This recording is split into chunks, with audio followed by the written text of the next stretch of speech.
Ok, salut à toutes et à tous. Donc, ça faisait longtemps, ouais, tranquille. Donc là, on va faire une petite vidéo de physique. Et là, du coup, on va s'attaquer à un devoir que j'ai eu, donc de première S, un devoir de type bac S, que j'ai trouvé assez intéressant. C'était un exercice de physique qui comportait sur les rayons X. Donc, il y a deux parties en soi, mais là, j'ai pris juste la partie 2 parce que c'est celle qui, ou la merde, qui m'intéressait le plus et que je trouve, on va dire ça, plus fun à faire, ok? Donc là, pour commencer, bon bah, on va lire. Là, on a quelques données qu'on nous donne, qu'on ne doit pas forcément connaître, mais que c'est toujours mieux pour la rapidité de les connaître, donc comme la constante de Planck, rayon de la Terre, etc. Donc voilà. Et là, on nous dit les rayons X découverts en 1895 par le physicien allemand William Wallace, etc. Donc on dit que les rayons X sont produits dans des dispositifs appelés tubes de Coolidge, ok. Et on nous dit en gros comment ça marche, quoi. Ok. Et ici, on a un petit schéma qui nous explique le fonctionnement. Voilà, voilà. Donc, on va commencer ici dans cette première vidéo par expliquer avec la question. On va faire la question 1, quoi.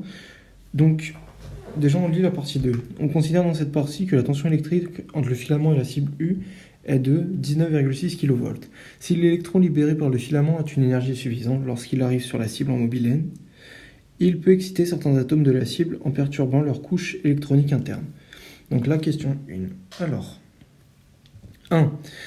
Dans le cas où le tube de Coolidge présentait l'énergie potentielle de pesanteur est négligeable et l'énergie mécanique est donnée par EM égale EC plus EPE, où EPE est l'énergie potentielle électrique donnée par EPE égale valeur absolue QVE. Ok, donc là en gros, on voit on n'a pas EPP, mais on a EPE. Donc dans notre formule qu'on connaît tous, c'est EM égale, ça c'est la formule basique, ok.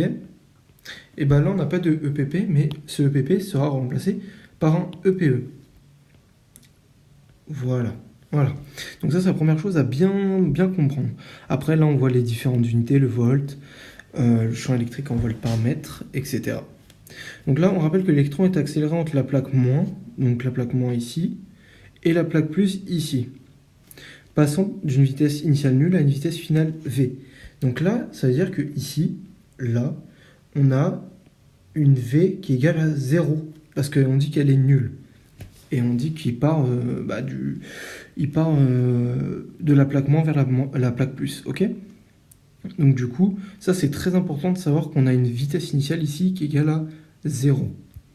Donc là, on nous dit ça, et maintenant on nous dit petit a, considérant qu'il n'y a aucun frottement lors du déplacement de l'électron, que peut-on dire de l'énergie mécanique de ce dernier? Donc ça c'est une question de cours. Donc si il n'y a pas de frottement, on peut dire que l'énergie mécanique se conserve. Donc le M se conserve. Voilà, c'est tout basique, c'est une question de cours, mais c'est des points faciles à gagner. Il faut juste dire ça. Ensuite, B, en utilisant l'énergie mécanique E- au niveau de la plaque moins, et l'énergie mécanique EM+, au niveau de la plaque plus, montrer que la vitesse de l'électron au moment de l'impact sur la cible est donnée par V égale racine de 2EU sur ME. Ok, donc là c'est pas super compliqué, même si ça peut perturber, il faut juste démontrer quelque chose. Donc on nous dit surtout de démontrer à partir de l'énergie mécanique moins et l'énergie mécanique plus. Donc ça veut dire qu'on veut trouver l'énergie mécanique ici, EM moins, parce que là c'est du côté moins, et l'énergie mécanique ici, EM plus. Ok, donc ça c'est pas compliqué, donc il faut juste calculer EM moins. Donc si on commence par calculer EM moins, EM moins, c'est égal à, on avait dit, EPE, et pas EPP, plus EC. Donc là, c'est égal à quoi? Donc EPE, on nous dit que c'est égal à, parce que ça c'est donné, c'est égal à ça. Donc valeur absolue de QVE. Donc valeur absolue de Q, facteur VE. Voilà. Plus l'énergie cinétique, qu'est-ce que c'est? L'énergie cinétique, c'est 1/2 de la masse fois la vitesse au carré. Voilà, donc là on a notre première égalité de l'énergie mécanique au niveau de notre pôle moins qui est ici. Voilà. Et après on a EM+, du coup. EM+. Donc là on va calculer l'énergie mécanique au niveau d'ici, de ce pôle. Donc EM+, bah, du coup, c'est égal à la même chose, EPE plus EC.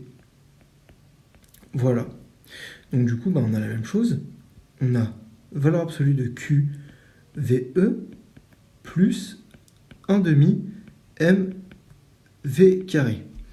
Donc là, voilà, on a mis quelques petits trucs, c'est sympa, mais ça ne nous aide pas à comprendre notre question. Donc là, on va rajouter quelques points qui sont assez importants. C'est que ici, il faut bien préciser que ici, c'est la vitesse initiale. Ok? Et ici, c'est la vitesse finale qu'on cherche. Voilà, voilà. Et là, ça correspond à la masse de l'électron, et ça aussi. Donc maintenant, on nous dit donc de démontrer cette égalité-là. Donc comment on va faire? Eh bien, comme on sait qu'il y a principe de conservation d'énergie, ça veut dire qu'on peut écrire l'équation EM- est égale à EM+. Ok? Ce qui est assez logique en soi. En fait, il faut toujours se baser sur les questions précédentes. Là, s'il y a un petit a, c'est pas pour rien, c'est-à-dire que le petit b, on va devoir se servir du petit a. Et on a dit que l'énergie mécanique se conserve, donc on peut appliquer cette relation. Donc du coup, on remplace ça, EM, par ce qu'on avait trouvé ici. Donc, EM- c'est égal à EPE plus EC, qui est égal à EPE plus EC. Bon, c'est assez chelou d'écrire ça, mais bon, voilà. On peut préciser genre moins, plus. EPE-, donc du coup, c'est égal à... Donc là, on continue l'égalité. Valeur absolue de QVE plus 1 demi de la masse d'électrons fois la vitesse initiale au carré. Ok. Est égal à... Parce que là, faut pas oublier, on a le égal. Voilà. Est égal à, du coup, tout ceci. Donc, valeur absolue QVE plus 1 demi de la masse E de l'électron fois la vitesse finale au carré. Et nous, ici, on veut prouver donc que la vitesse finale, c'est cette relation. Donc, on va chercher donc à isoler cet inconnu, qui sera donc VF. Ok? Donc, comment on va faire? Donc déjà, il faut qu'on simplifie toutes ces expressions, parce que c'est bien beau tout ça, mais on peut la simplifier. Donc comment on peut simplifier ça? Donc tout d'abord, ici, dans cette relation-là, on aura une égalité qui sera l'énergie cinétique qui sera égale à 0. Pourquoi l'énergie cinétique sera égale à 0? Parce qu'on dit que la vitesse au début, elle est nulle, donc elle est égale à 0. Et donc, si elle est nulle, on peut écrire QV... Putain, pourquoi je mets pour tout? QVE plus 1 demi de la masse fois la vitesse. Comme elle est nulle, elle est égale à combien? La vitesse, elle est égale à 0, 0 au carré. Donc 0 au carré, bon, ça fait 0. Ce qui nous signifie que tout ça, comme c'est multiplié en soi, c'est égal à 0. Donc on peut mettre est égal à 0. Donc maintenant on peut supprimer tout ça. Ok. Et on peut mettre plus 0. C'est pas plus compliqué. Et ensuite, est égal à... Donc là, de ce côté-là, on aura du côté EM+, on aura aussi une valeur qui sera égale à 0. Et là, ce sera laquelle? Eh bien, ce ne sera pas l'énergie cinétique, parce que justement, si on cherchait... si ce serait l'énergie cinétique qui serait égale à 0, donc ça n'aurait aucun sens, car on ne pourrait plus trouver VF, mais ça va être donc EPE. EPE qui sera égal à 0, ou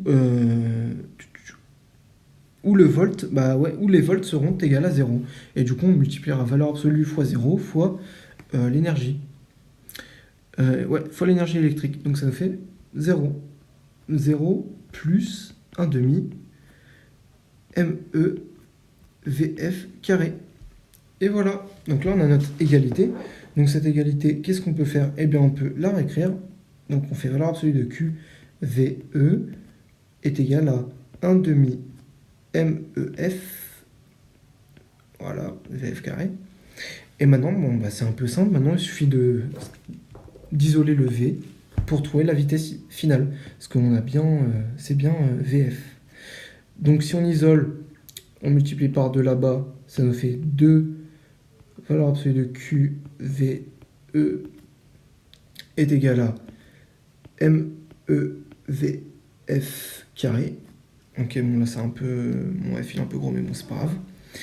Ensuite on peut diviser, donc ça nous fait 2 valeur absolue de Q, V, E, divisé par ME est égal à VF carré. Et donc VF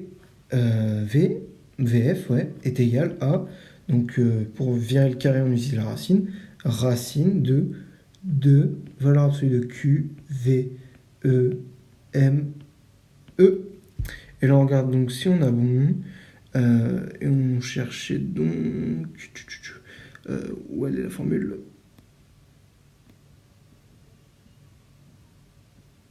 Ouais, elle est ici.